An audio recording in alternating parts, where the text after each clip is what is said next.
I am pleased to be joined today by my outstanding Education Secretary, Arne Duncan, at Graham Road Elementary School, one of Virginia's finest schools. And here at Graham Road, they're using innovative approaches to provide effective teaching to all their students. And that's something that all of America's schools have to do. As I said before, there are any number of actions we can take as a nation to enhance our competitiveness and secure a better future for our people, but few of them will make as much of a difference as improving the way we educate our sons and daughters.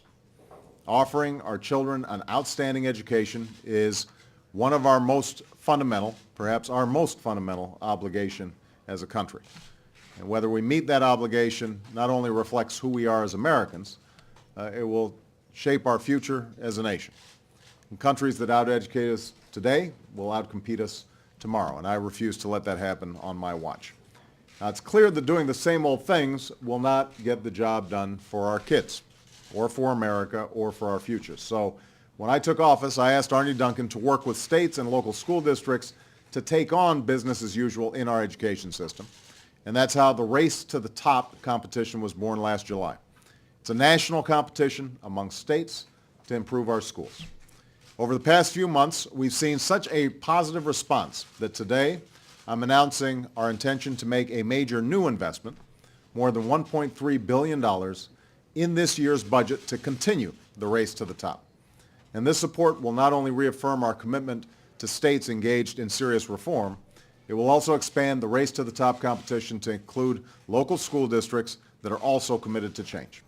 So innovative districts like the one in Texas, whose reform efforts are being stymied by state decision makers, will soon have the chance to earn funding to help them pursue those reforms. After months of planning and preparation, the first round of Race to the Top applications is coming due today. And it's a sign of how much states and schools believe this initiative will benefit them that we're expecting significantly more states to apply than will actually receive a grant. And here's how Race to the Top works. Last year, we set aside more than $4 billion to improve our schools, one of the largest investments in reform in our nation's history. But we didn't just hand this money out to states that wanted it. We challenged them to compete for it. And it's the competitive nature of this initiative that we believe helps make it so effective. We laid out a few key criteria and said if you meet these tests, we'll reward you by helping you reform your schools. First, we encourage states to adopt more challenging standards that will actually prepare our kids for college and their careers. We also encourage schools to adopt better assessments, not just one-size-fits-all approaches, to measure what our kids know and what they're able to do. Second, we urge schools and school districts to make sure we have excellent principals leading our schools and great teachers leading our classes by promoting rigorous plans to develop and evaluate teachers and principals and by rewarding their success.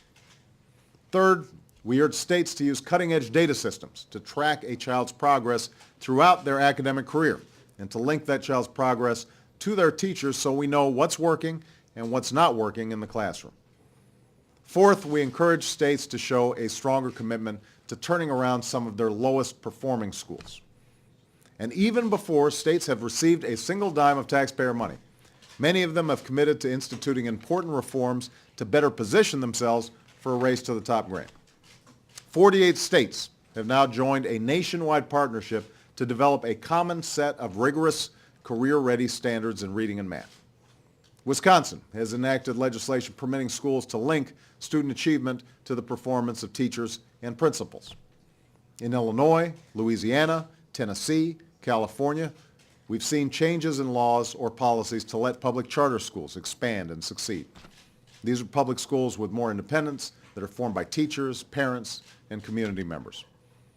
So by rewarding some of these states submitting applications today, by extending the Race to the Top for states, by launching a Race to the Top among school districts, and by applying the principles of Race to the Top to other federal programs, we'll build on this success. We're going to raise the bar for all our students and take bigger steps towards closing the achievement gap that denies so many students, especially Black and Latino students, a fair shot at their dreams. We'll open up opportunity evenly and equitably across our education system. We'll develop a culture of innovation and excellence in our public schools. and will reward success and replicate it across the country. These are some of the principles that drive Race to the Top. These are some of the principles that will drive my forthcoming budget. And these steps won't transform our education system overnight. Not every school is going to be Graham immediately.